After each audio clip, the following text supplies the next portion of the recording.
ദൈവതിരുനാമത്തിന് മഹത്വം ഉണ്ടാകട്ടെ. തിരുവചന വെളിച്ചത്തിൽ ധാരാളം ചിന്തകൾ പല നിലവാരത്തിൽ മനുഷ്യൻ കേൾക്കുന്നുണ്ട്, ചിന്തിക്കുന്നുണ്ട്, പഠിക്കുന്നുണ്ട്, മനസ്സിലാക്കുന്നുണ്ട്.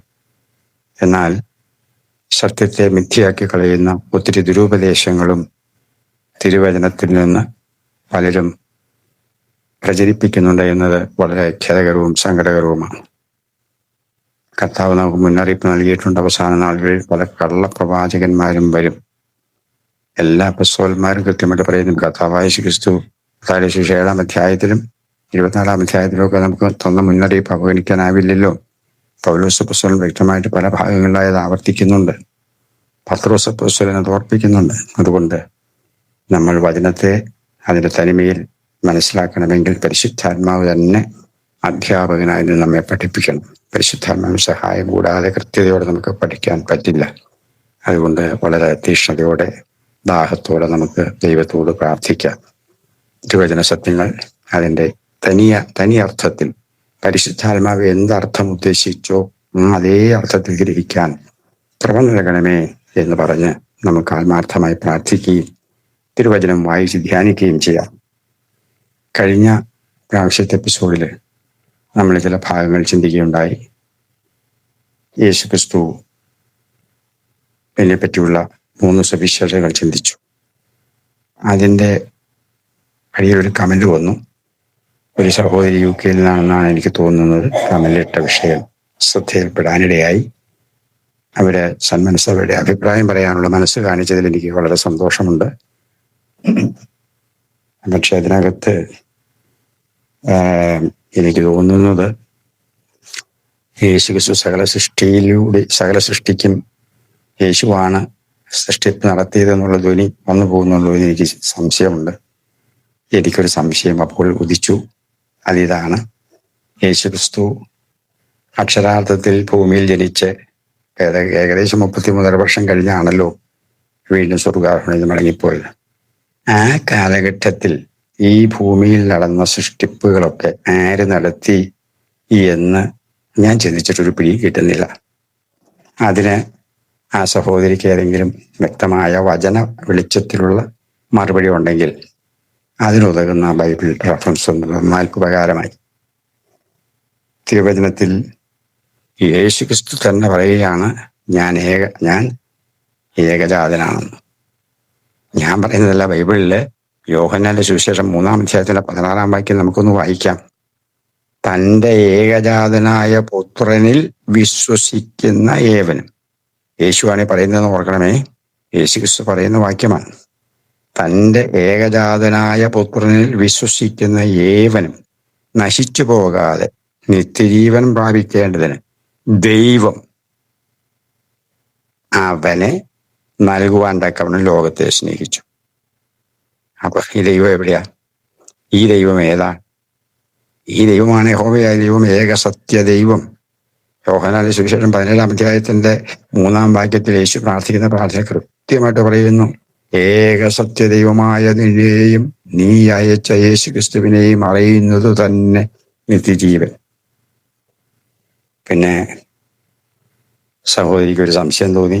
യോഹന്നാനിലെ 1-ാം ലേഖനത്തിന്റെ അവസാന വാക്യം സത്യദൈവം യേശുവാണ് എന്ന്, അത് ആ സഹോദരി കുറ്റം പറയാനാവില്ല.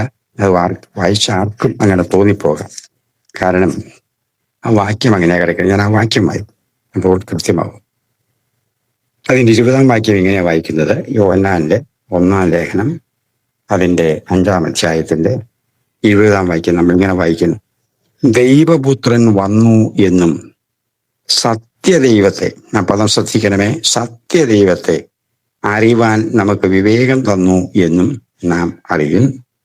നാം സത്യദൈവത്തിൽ അവന്റെ പുത്രനായ യേശുക്രിസ്തുവിൽ തന്നെ ആകുന്നു. അവൻ സത്യദൈവവും നിത്യജീവനുമാകുന്നു. ഈ അവസാനം വായിച്ച 2 വാക്യങ്ങൾ ചേർന്ന് വായിക്കുമ്പോൾ യേശുക്രിസ്തുവാണ് സത്യദൈവം എന്ന് തോന്നിപ്പോകാം. അതിൽ തെറ്റ് പറയാനാവില്ല. അത് നമ്മളൊരു കാര്യം ചിന്തിക്കണം. ഏതാണ്ട് 1500 വർഷങ്ങൾക്കപ്പുറത്ത്, ഏതാണ്ട് 2000 വർഷം കൂട്ടിക്കോ, മുൻപ് എഴുതിയ ഈ തിരുവചന ഭാഗം അന്ന് ഗ്രാമറില്ല, ഭാഷയില്ല. നമ്മളിന്ന് കാണുന്ന സൗകര്യങ്ങളൊന്നും ഇല്ലാത്ത കാലത്ത് ഓർമ്മയിൽ സൂക്ഷിച്ച് എഴുതി വെച്ച, ആ എഴുതിയതും പിന്നെ പരിഭാഷപ്പെടുത്തി നമുക്ക് കിട്ടിയതുമായ വചനമാണെന്ന് ഓർക്കണം. അന്നത്തെ ഭാഷയുടെ പരിമിതി കൊണ്ടും വ്യാകരണത്തിന്റെ പരിമിതി കൊണ്ടും ഒക്കെ പറ്റിയ ഒരു പെശക് എന്ന് മാത്രമേ ഇതിനെ കണ്ടാൽ മതി. അല്ലാതെ സത്യദൈവം ഒരിക്കലും അത് അറിയണമെങ്കിൽ വേറെ ഒന്നും ചിന്തിക്കേണ്ട. ഈ ഒന്നാം ലേഖനം തന്നെ, യോഹന്നാന്റെ ഒന്നാം ലേഖനം 1-ാം അധ്യായം മുതൽ വായിച്ചു വരുമ്പോഴൊക്കെ ദൈവത്തെപ്പറ്റി കൃത്യമായിട്ട് യോഹന്നാൻ വിശദമായിട്ട് പറഞ്ഞിട്ടുണ്ടല്ലോ. യേശുക്രിസ്തുവിനെ പറ്റിയും പുത്രനെന്നും വ്യക്തമായി വെളിപ്പെടുത്തിയിട്ടുണ്ടല്ലോ. അപ്പോൾ യേശുവല്ല സത്യദൈവമെന്നും യേശുവിന്റെ പിതാവാണ് സത്യദൈവമെന്നും വളരെ കൃത്യമായി ഈ 1-ാം ലേഖനത്തിൽ തന്നെ മറ്റു വാക്യങ്ങളിലൂടെ മനസ്സിലാവും.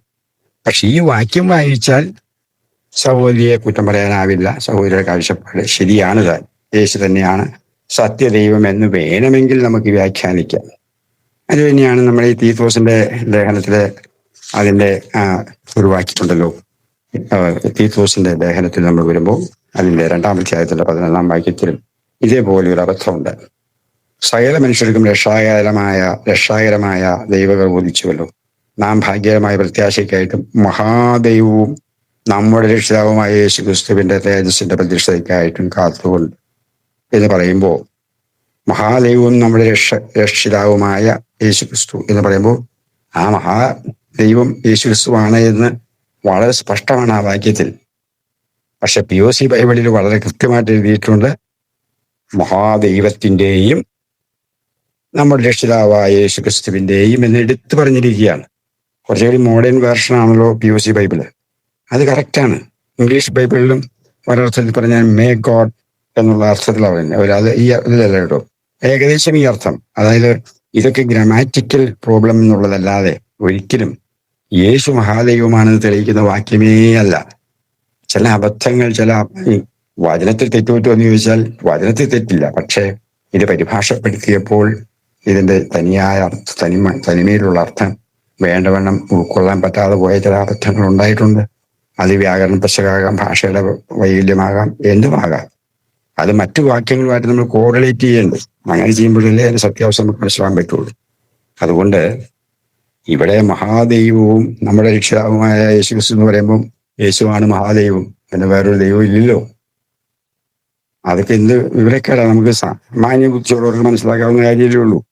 അപ്പൊ അതുകൊണ്ട് അങ്ങനത്തെ കാഴ്ചപ്പാടുകൾ മാറ്റി വെച്ചിട്ട് തിരുവചനത്തെ അതിന്റെ എന്തർത്ഥത്തിലാണ് പരിശുദ്ധാത്മാവ് രേഖപ്പെടുത്തിയിരിക്കുന്നത് എന്ന് ചിന്തിച്ച് അതിനെ ഉൾക്കൊള്ളാൻ ശ്രമിച്ചാൽ നമുക്ക് ഈ തെറ്റിദ്ധാരണകൾ ഒഴിവാക്കാൻ കഴിയുമെന്നാണ് എൻ്റെ വിശ്വാസം. അതുകൊണ്ട് നമുക്ക് മറ്റൊരു ഒരു വാക്കുകൾ വായിക്കാം. മത്തായിയുടെ സുവിശേഷം 26-ാം അധ്യായത്തിന്റെ 63-64 വാക്യങ്ങൾ വായിച്ചാൽ അതിതാണ്.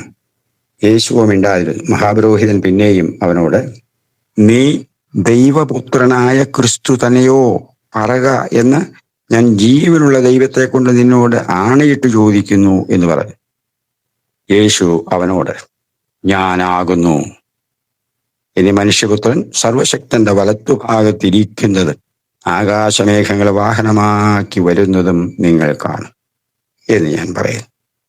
ഇത് വളരെ സിമ്പിളല്ലേ ദൈവമക്കളൊന്നും നോക്കുകയും.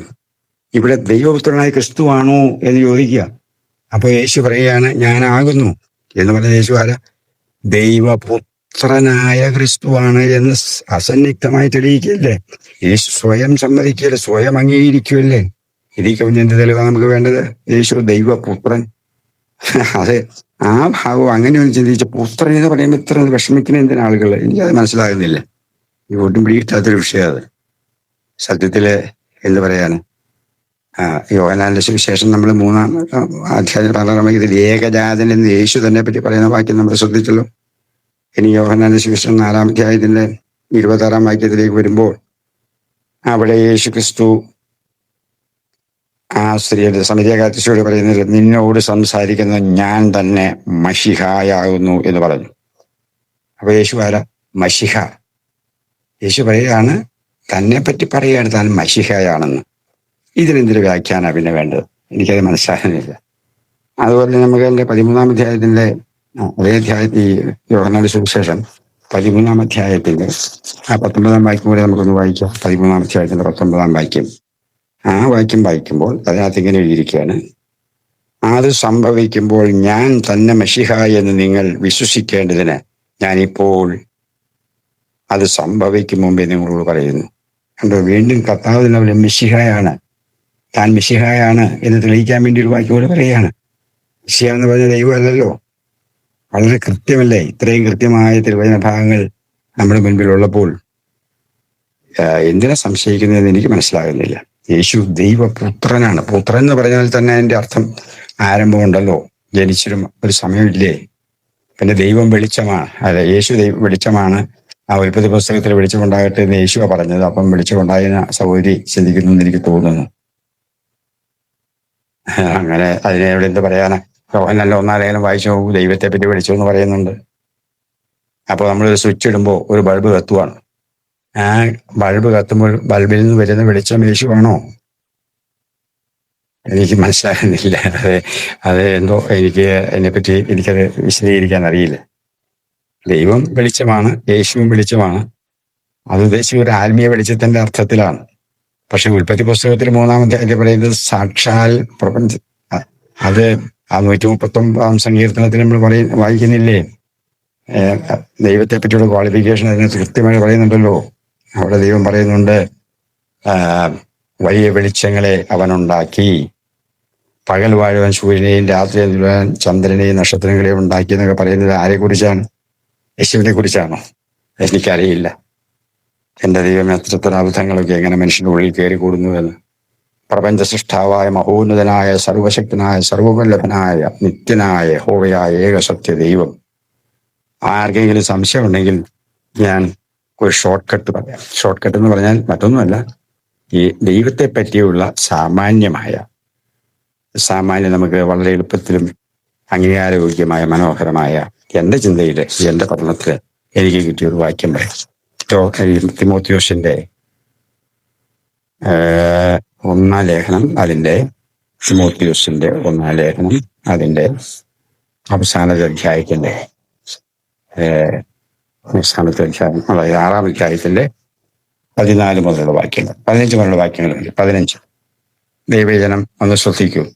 ധന്യനായ ഏകാധിപതിയും രാജാതിരാജാവും കർത്താവും താൻ മാത്രം അമർത്യതയുള്ളവനും അടുത്തുകൂടാത്ത വെളിച്ചത്തിൽ വസിക്കുന്നവനും മനുഷ്യർ ആരും കാണാത്തവനും കാണാൻ കഴിയാത്തവനുമായവൻ തക്ക സമയത്ത് ആ പ്രത്യക്ഷത വരുത്തും.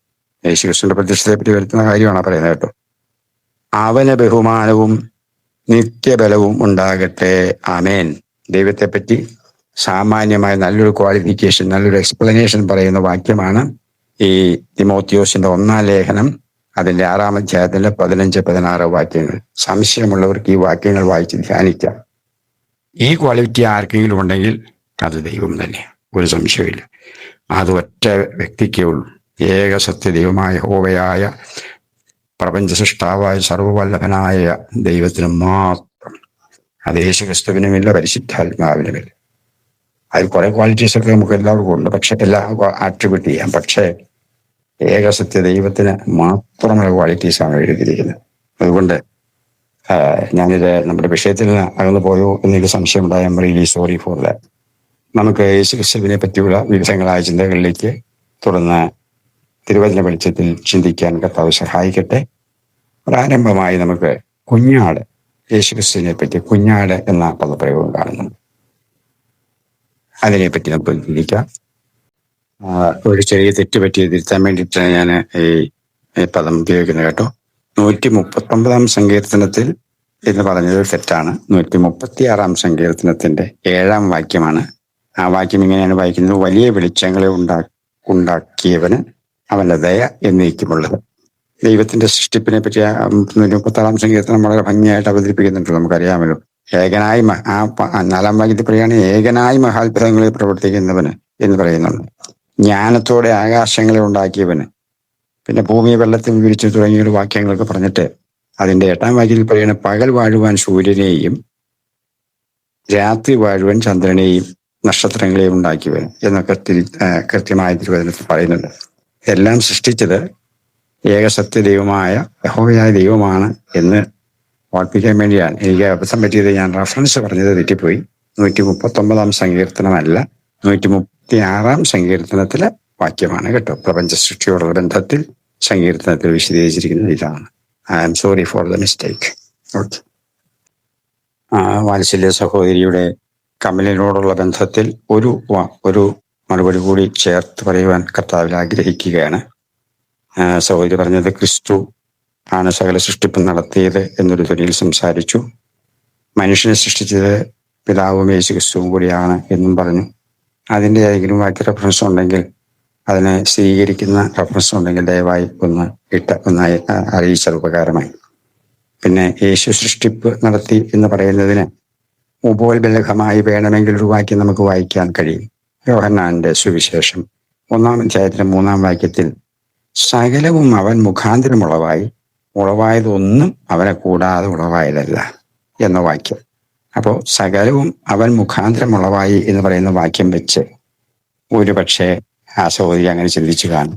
യേശുവാണ് സകലതും സൃഷ്ടിച്ചത് എന്ന് ചിന്തിച്ചു കാണും. ആ ഒരു വാക്യം ഒരർത്ഥത്തിൽ വേണമെങ്കിൽ കഷ്ടിച്ച് നമുക്ക് ആ അർത്ഥത്തിൽ എന്ന് പറഞ്ഞാൽ സൃഷ്ടിപ്പ് നടത്തിയത് യേശുവാണ് മുഖാന്തരം എന്നുള്ള അതിന്റെ 7-ാം വാക്യത്തിൽ തന്നെ, അതിന്റെ 7-ന്റെ 1-ാം അധ്യായത്തിന്റെ തന്നെ 7-ാം വാക്യത്തിൽ കൃത്യമായിട്ട് പറയുന്ന ഒരു വാക്യമുണ്ട്. അത് വായിച്ചാൽ തന്നെ മനസ്സിലാവും. മുഖാന്തരം എന്ന് പറയുന്ന വാക്ക് ധാരാളം സ്ഥലത്ത് എഴുതിയിട്ടുണ്ട്. സംശയമുണ്ടെങ്കിൽ എന്നെ ബന്ധപ്പെട്ടാൽ ഞാൻ എനിക്കറിയാവുന്ന കുറെ റെഫറൻസസ് പറയാം. 7-ാം വാക്യത്തിൽ പറയുകയാണ്, അവൻ സാക്ഷ്യത്തിനായി താൻ മുഖാന്തരം എല്ലാവരും വിശ്വസിക്കേണ്ടതിന് വെളിച്ചത്തെക്കുറിച്ച് സാക്ഷ്യം പറഞ്ഞു. താൻ മുഖാന്തരം എന്ന് പറഞ്ഞാൽ സ്നാപകനാണ്. അപ്പൊ ആ മുഖാന്തരം എന്ന് പറയുന്നത് നമ്മൾ അർത്ഥം എടുത്തു നോക്കിക്ക്. അപ്പോൾ അങ്ങനെയുള്ള 17-ാം വാക്യം നോക്കി അതിന്റെ തന്നെ 1-ാം അധ്യായം. ന്യായപ്രമാണം മോശ മുഖാന്തരം ലഭിച്ചു. മോശയാണോ ന്യായപ്രമാണത്തിന്റെ സൃഷ്ടാവ്? മോശ മുഖാന്തരം നൽകി. ന്യായപ്രമാണം ജനത്തിന് നൽകിയത് മോശയാണ്. പക്ഷേ ന്യായപ്രമാണത്തിന് ഉടമസ്ഥൻ സർവശക്തനായ യഹോവയായിരുന്നു എന്നതുപോലെ യേശുക്രിസ്തു സർവ്വസൃഷ്ടിയുടെയും കൂടെ ആ സൃഷ്ടിപ്പ് നടത്തുമ്പോൾ പിതാവിന്റെ കൂടെ ഉണ്ട്. അത് കൃത്യമായിട്ട് അതാണ് നമ്മുടെ സദൃശ്യവാക്യം 8-ാം അധ്യായത്തിലെ വാക്യം നമ്മുടെ ഇടയ്ക്ക് ആദ്യം ഒന്ന് ഓർപ്പിച്ചാണെന്നാണ് എൻ്റെ ഓർമ്മ. അത് ആവശ്യം പറയുന്നുണ്ട്. 8-ാം അധ്യായത്തിന്റെ 22-ാം വാക്യത്തിൽ കൃത്യമായി പറയുന്നു, യഹോവ പണ്ടേ തന്റെ വഴിയുടെ ആരംഭമായി തന്റെ പ്രവൃത്തികളുടെ ആദ്യമായി എന്നെ ഉളവാക്കി. ഈ 8-ാം അധ്യായം മൊത്തം, അല്ലെങ്കിൽ സദൃശ്യവാക്യം 8-ാം അധ്യായം പറയുന്നത് ജ്ഞാനത്തെ പറ്റിയാണ്. ജ്ഞാനം യേശുവിനെ പറ്റിയാണെന്ന് വളരെ കൃത്യമായ ചില വാക്യ റെഫറൻസസിലൂടെ ഇതിനു മുൻപുള്ള ചില എപ്പിസോഡിൽ ഞാൻ വിശദീകരിച്ചിട്ടുണ്ട്. അതുകൊണ്ട് റിപ്പീറ്റ് ചെയ്യാൻ ആഗ്രഹിക്കുന്നില്ല, അത് മറ്റുള്ളവർക്ക് ബോറിംഗ് ആകുമല്ലോ എന്ന് കരുതി. പക്ഷെ ഒരു കാര്യം ഞാൻ എന്ന് പറയാം. നമ്മളറിയാമല്ലോ, യോഹന്നാന്റെ സുവിശേഷത്തിൽ യേശുക്രിസ്തു പറയുന്നവർ കൃത്യമായി പറയുന്ന 6-ാം വാക്യത്തിൽ പറയുന്നുണ്ടല്ലോ, ഞാൻ തന്നെ വഴിയും സത്യവും ജീവനുമാകുന്നു. ഞാൻ തന്നെ വഴിയും സത്യവും ജീവനുമാകുന്നു. അതേ അർത്ഥം ഈ 8-ാം അധ്യായത്തിൽ നമുക്ക് കാണാം. 8-ാം അധ്യായത്തിന് 32-ാം വാക്യം നോക്കിക്കേ. അപ്പൊ അതിനകത്ത് നമുക്ക് കൃത്യമായിട്ട് കാണുന്നൊരു വാക്യമുണ്ട് 32-ൽ. ആകയാൽ മക്കളെ എന്റെ വാക്ക് കേട്ടുകൊള്ളുവിൻ, എന്റെ വഴികളെ ഉണ്ടോ പ്രമാണിക്കുന്ന ഒരു ഭാഗ്യം. അപ്പൊ വഴി കൃത്യമായിട്ട് പറഞ്ഞിരിക്കുകയാണ്. പിന്നെ സത്യം 8-ന്റെ 7-ാം വാക്യം വായിച്ചു നോക്കി, എന്റെ വായ സത്യം സംസാരിക്കും. അവിടെ സത്യം വന്നില്ലേ? അതുപോലെ 8-ന്റെ 35-ൽ വരുമ്പോൾ ജീവനെ പറ്റി കാണാം നമുക്ക്. അവിടെ എന്നെ കണ്ടെത്തുന്നതും ജീവനെ കണ്ടെത്തുന്നു ഉണ്ടോ. അപ്പൊ ഞാൻ തന്നെ വഴിയും സത്യവും ജീവനുമാകുന്നു എന്ന് പറഞ്ഞ യേശുക്രിസ്തുവിന്റെ ആ വാക്യത്തിന്റെ പൂർണ്ണമായ നല്ലൊരു വിശദീകരണം ഈ സദൃശ്യവാക്യം 8-ാം അധ്യായത്തിൽ ജ്ഞാനിയായ ശലോമോൻ രാജാവിലൂടെ പരിശുദ്ധാത്മാവ് രേഖപ്പെടുത്തി വെച്ചിരിക്കുകയാണ്. വളരെ കൃത്യമായിട്ട് പറഞ്ഞിട്ടുണ്ട്. അതുകൊണ്ട് 8-ാം അധ്യായം, അതായത് ഈ വാക്യം വളരെ ശ്രദ്ധേയമാണ്. സദൃശ്യവാക്യം 8-ാം അധ്യായത്തിന്റെ 22-ാം വാക്യം, യഹോവ പണ്ടേ തന്റെ വഴിയുടെ ആരംഭമായി. കണ്ടോ, ആ പദം ശ്രദ്ധിക്കണം. തന്റെ പ്രവൃത്തികളുടെ ആദ്യമായി എന്നെ ഉളവാക്കി. അതിന്റെ അർത്ഥം എന്തുവാ? എന്റെ സഹോദരി വിട്ടുപോയൊരു കാര്യം, അതെന്തുകൊണ്ട് മനഃപൂർവ്വം വിട്ടതാണോ അർത്ഥത്തിൽ വിട്ടുപോയതാണോ എന്ന് എനിക്കറിയില്ല. ഞാൻ കഴിഞ്ഞ എപ്പിസോഡിൽ അത് സൂചിപ്പിച്ചിരുന്നു. വെളിപ്പാട് പുസ്തകം വളരെ ആധികാരികമായ ഗ്രന്ഥമല്ലേ. ആ ഗ്രന്ഥത്തിന്റെ 3-ാം അധ്യായത്തിന്റെ 14-ാം വാക്യത്തിൽ ഞാൻ എടുത്തു പറഞ്ഞൊരു വാക്യമുണ്ട്. പക്ഷെ അത് സഹോദരി വിട്ടുകളഞ്ഞതാണോ മറന്നുപോയതാണോ എന്നതെനിക്കറിയില്ല. വിശ്വസ്തനും സത്യവാനുമായ സാക്ഷിയായി ദൈവസൃഷ്ടിയുടെ ആരംഭമായ ആമേൻ.